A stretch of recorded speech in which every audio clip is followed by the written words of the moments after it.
자, 이번 클립에서는 여기 이 키워드들의 공통점에 깃결되는 단어가 바로 요거일 겁니다. 참나무. 자, 참나무는 뭐 먹거리뿐만 아니라 뗄감. 그래서 이 모든 걸 인간 생활에 필요한 아주 필수적인 것들을 주기 때문에 정말 버릴 게 없는 나무라고 하죠. 참고로 요 먼저 요 참이라는 게 진짜라는 뜻입니다. 그래서 진짜 나무. 그래서 참나무라는 것이고요. 자, 그러면 먼저 첫 번째 키워드. 구황작물. 여러분들 구황작물 이러면 뭐가 생각납니까? 감자와 고구마죠?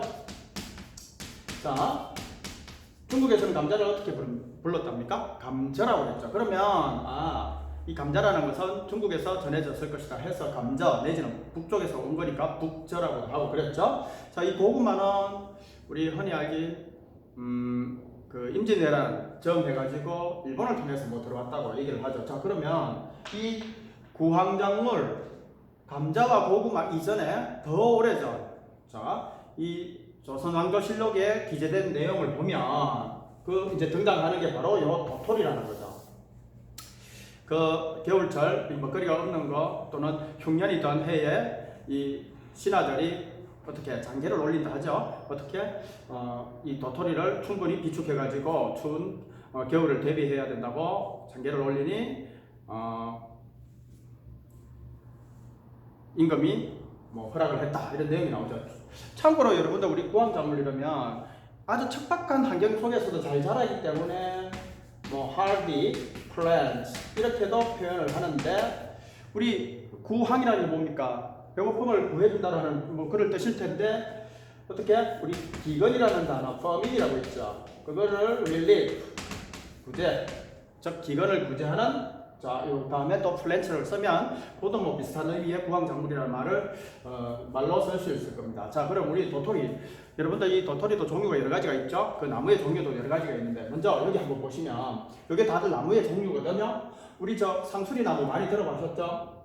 자, 임금님 수라상에 자, 이 도토리 묵을 해서 올렸다고 해서 상수리 나무라고 하고요. 신갈나무 자 옛날 우리 집신을 만들어 신었는데 이 집신의 깔창으로 사용했다 해서 이 나무의 잎을 그래서 어떻게 신갈나무라고 하죠. 자, 떡갈나무는 요 떡이라는 말에서 우리가 요새 볼 수 있다시피 떡을 포장하고 싸는데 사용했다고 하죠. 우리 자 갈참나무는 이 껍데기를 갈기 위해 주름이 깊게 되어 있어서 그래서 갈참나무라고 하는데 요 두 나무에 들어가 있는 말 뭐 여기에서도 충분히 유추해 볼 수 있는데 여기에서 이 두 나무의 잎을 바로 갈잎이라고 한다는 거 알아주시면 좋을 것 같고요. 굴참나무는 요게 바로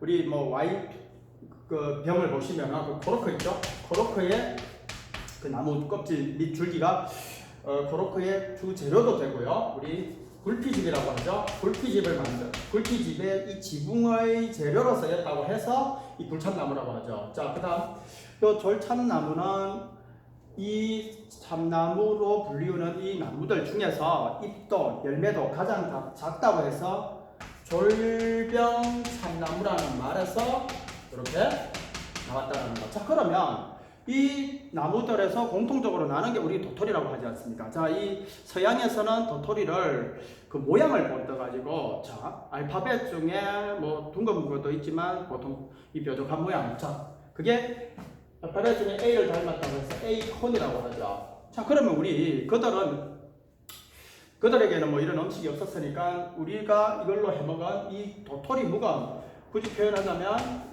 젤리 형태니까 에이콘 젤리 하면 이 도토리 묵이라는 게 이제 표현이 될 것 같고요. 자, 이 도토리 묵을 한번 만드는 과정을 보시면요. 단연포 가장 환경 친화적인 가장 무공해 그런 식품일 겁니다. 왜 그러냐? 산에 나는 도토리를 주워와서 어떻게? 바짝 말려서 바짝 말려서 껍데기를 벗기고 그걸 다시 물에 불려서 믹서기나 이런 데 갈죠. 갈면은 가루가 나오죠. 그거를 다시 강목자루 같은데 넣어서 우려내면 우리는 물이 나오지 않습니까? 그걸 통 같은데 이렇게 담아두면 가라앉는 그 부분, 그게가 바로 이미 한번 젤리 형태가 있거든요. 그걸 물 양만 조절해서 끓여내면 그게 바로 도토리 묵이 되거든요. 그렇기 때문에 이게 가장 환경 친화적인 음식이고 우리 최고의 별미식품이라고 할 수 있을 겁니다. 자, 그러면 우리 참나무, 참이 그 진짜라는 의미에서 나온다라고 했는데, 자, 참나무의 성질을 간단히 한번 우리 보시면요. 활엽수죠. 활엽수를 우리 뭐라고 합니까? broad leaf, 넓은 잎사귀 이렇게 되죠. 자, 근데 이 참나무는 보통 여러분들 낙엽성인 줄 아는데, 자, 여기에서 낙엽성에 해당하는 게 deciduous. 우리 영어 공부하다 보면 한 번씩 이 살림과 관련된 이 영어 지문을 보다 보면 여기 보게 될 겁니다. 낙엽성을. 그러면 이 낙엽성 활엽수도 있지만 얘가 잎이 떨어지지 않는 상록수라고 합니다. 우리 그걸 에버그린이라고 하지 않습니까? 자, 낙엽 상록 활엽수도 있지만 이 상록 활엽수도 있다라는 거 한번 알아두시면 좋고요. 참고로 우리 침엽수이면 좀 어려운 단어죠.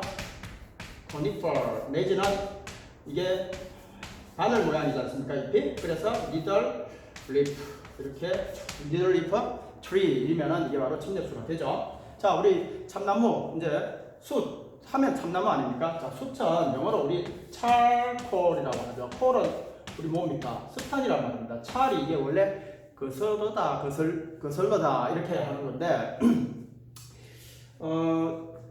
우리 도자기를 굽는 그 가마를 한번 생각해 보십시오. 그 안에 참나무를 잘라서 기둥기둥 다 빽빽하게 세워서 불을 붙이고 가마의 입구를 어떻게 합니까? 진흙으로 이렇게 발라버리죠. 자, 그러면 산소의 양이 적을 것이고요. 자, 그러면 이 적은 산소로 거실러서 만들어지는 게 바로 숯, 내지는 우리 뭐라고도 합니까? 목탄이라고도 하지 않습니까?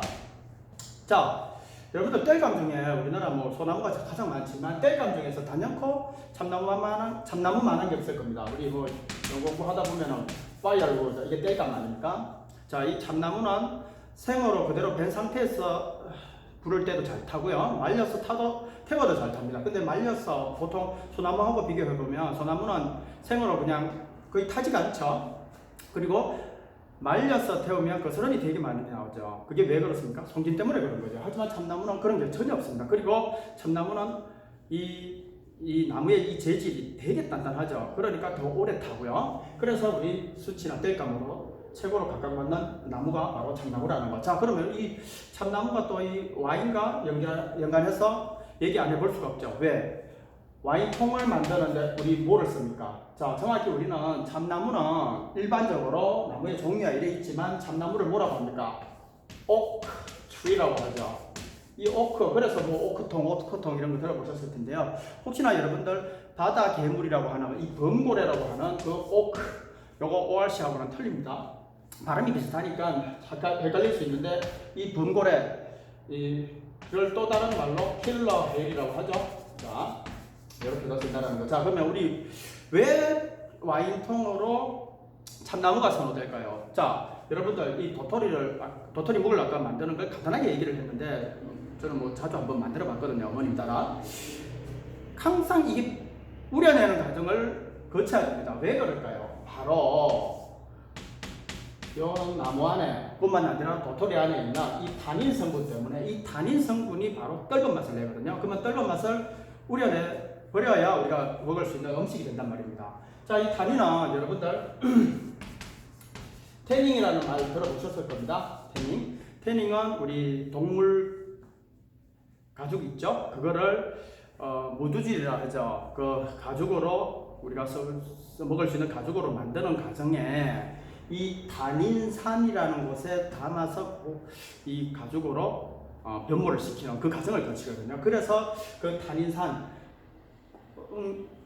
거기에서 나와가지고 이 태닌 같은 어원을 가진다라는 거. 자, 그러면은 이 와인통을 만드는 이 참나무 안에 단인이 들어있는데 이 단인 포함한 참나무 통에 이 포도주를 넣어두면 이 탄닌 자체는 산소와 산화하는 반응이 일어나서 산화가 되면서 안에 내용물은 그대로 보존하게 된다는 거죠. 그래서 우리 이 포도주를 만드는 데 있어서 이 와인통이 없어서는 안 된다는 거. 자, 그다음 이 참나무가 생존 및 번식을 위해서는 누구의 도움을 받습니까? 당연히 바로 다람쥐죠. 자, 이건데 이 다람쥐가 당연히 다람쥐의 주식이 바로 이 도토리인데요. 자, 이 다람쥐의 습성을 한번 잘 보면요, 입에 이 도토리를 엄청 주워서 막 바로 집에 가져가느냐, 그게 아니라 자기가 딱 보관하는, 소위 말하는 보관 창고 몇백 군데에 일단은 먼저 가져다 놓고 겨울이 되기 전에 다시 집으로 옮긴다고 하는데, 자, 요 과정에서 어떻게 자기가 가져다 놓은, 즉 도토리를 모아서 가져다 놓은 이 보관 창고 격에 해당하는 그 위치를 잊어버린답니다. 그래서 거기에서 어떻게 싹이 틔우고 이렇게 해서 참나무가 번식이 가능하다는 거. 여러분들 우리 버섯 이러면 머시룸이라고 하지 않습니까? 이 참나무 우리 대표적으로 대량으로 우리 재배하는 거, 나무를 베어 가지고 그게 일정량 그거 효모균이라고 하죠. 버섯균, 표고버섯 효모균을 넣어서 우리가 재배를 하기도 하죠. 자, 그다음 자연 상태에서는 우리 그 근처에서 볼 수 있는 게 우리 그 향도 끝내주는 아주 맛있는 이 능이버섯이 있죠. 그다음 우리 여러분들 영지버섯, 그다음 이런 거 쳐보시면은 어떻게 모양을 알 수 있을 텐데, 잔나비 걸상버섯, 그다음 저도 이거 실제로 한번 산에 가서 한번 따본 적이 있는데, 노루 이 궁뎅이를 닮았다고 해서 노루 궁뎅이 버섯 이런 게가 있죠. 그러니까 이게 먹거리뿐만 아니라 뗄감 할 거 없이 우리 인간 사회에 있어서 아주 중요한, 실제로도 아직도 중요한 역할을 하고 있는 이 인간의 삶과 뗄 수 없는 아주 중요한 나무라는 걸 한번 알고서 우리 일상생활 속 언어에도 한번 같이 써보는 건 괜찮겠죠.